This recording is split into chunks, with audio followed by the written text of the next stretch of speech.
All right, this video is going to talk about how we can use some larger methods of factoring in order to solve equations. Again, this video assumes that you've already watched videos on how to solve when the leading coefficient's not a 1. And I'll explain that here in just a second. Notice the two equations we have on the screen.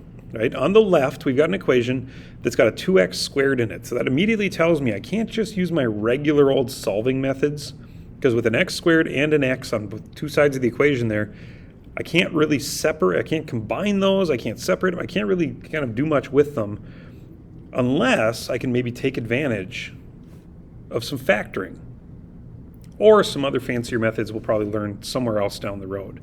But I'm thinking factoring should work pretty well. The first thing we want to remember about factoring is we always want to be equal to 0 before we factor. So I'm going to go ahead and take 2x squared here. I'm going to subtract 3 from both sides, right? So that I can move that 3 over to the left, right? Make that a negative 3 over there on the left.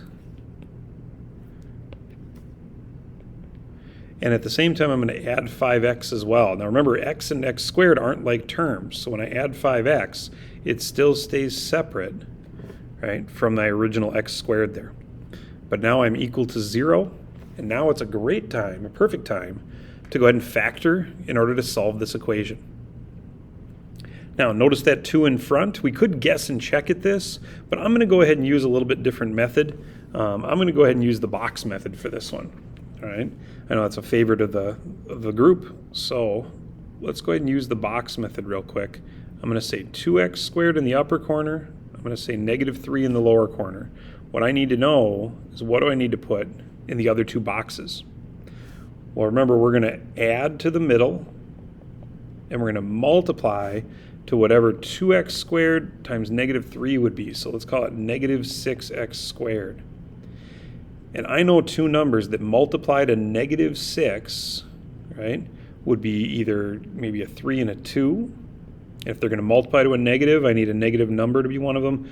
If I'm going to add to a positive, it better be the smaller one, right? 3 plus negative 2 would still be positive 1. Now, unfortunately, that's not positive 5x, right? So that one's not going to work. But I also know that 6 times 1 multiplies to 6. If I make that into a negative 1, it's going to multiply to negative 6. And 6 plus negative 1 would have been 5, right?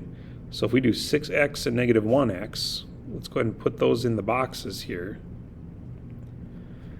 Now we can look for some like terms. Well, I know that 2x squared and 6x have a 2 and an x in common. I know that negative x and negative 3 have a negative 1 in common. If I go down the columns, 2x squared and negative x would have an x in common. And 6x and negative 3 would have a 3 in common. Now, I'm not going to take the negative as well, because notice I already did that over here at the left. My general rule is if there's a negative in this box, I'm going to pull the negative there. If there's a negative in this box, right, those first boxes, the one on the left or the one on the top, I'll take the negative. But if it's just a negative with that constant, I'm not going to worry too much. Because notice, I'm in pretty good shape here. We've got this negative 1 times 3, right? Left, right, up and down here. Negative 1 and 3 made negative 3. I handled that negative just fine. Now, what that gets for me, though, is that my two factors are 2x minus 1 from the left side of the box and x and a positive 3 or plus 3 from the top of the box. Don't forget that I'm still equal to 0 here. Carry that down. You never want to forget to write that equals 0. Well, in that case, now I have two things multiplied equal to 0. And if you remember the zero product property, if you're going to multiply two things and end up getting 0, then one of those two things, either 2x minus 1 or x plus 3, needs to be equal to 0. The only way to multiply to 0 is to multiply by 0. If I add or take that equation on the left and I add 1 to the other side, and then I divide by 2, we should get our 1/2. And in the second equation, if I just subtract 3 from both sides, right, I should get negative 3.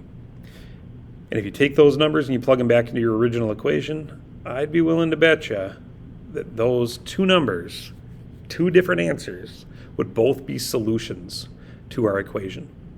Right? They'd both be solutions to our equation.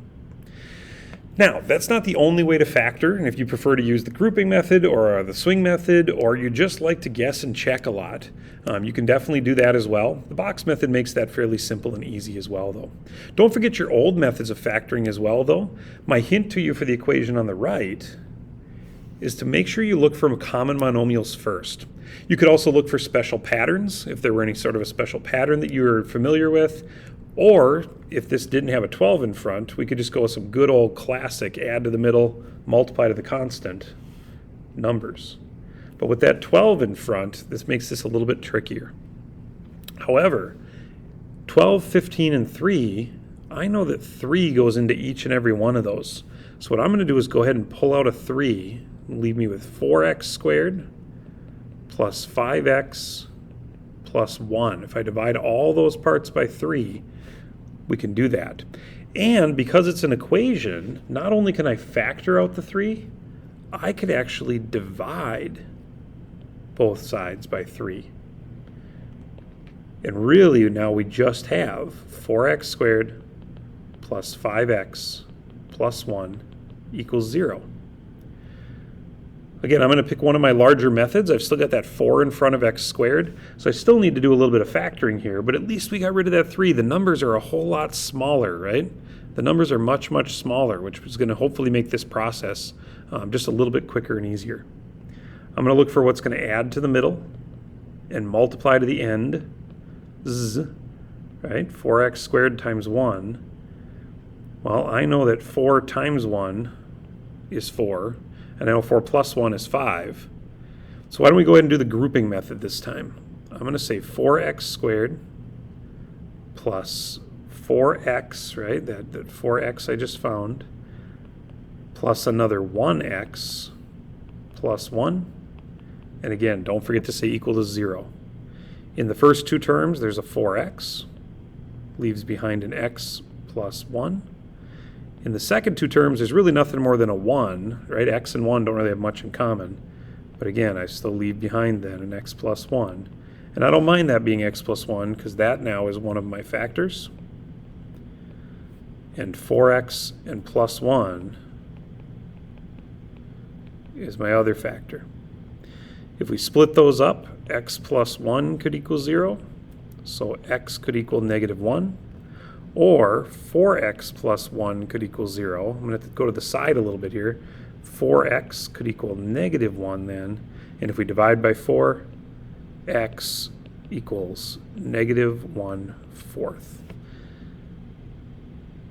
Again, quick demonstration there of the grouping method. The main idea though, remember we were equal to 0, so factoring was a good idea. And if you look for those monomials first, sometimes you can make those numbers a little smaller, which just makes your process in the end a little bit quicker. I hope that helps you understand why we factor. It's a really helpful way to solve quadratic equations or polynomials where the exponent is equal to a 2. If you have any questions about that, make sure you talk to your teacher. Otherwise, have a great day.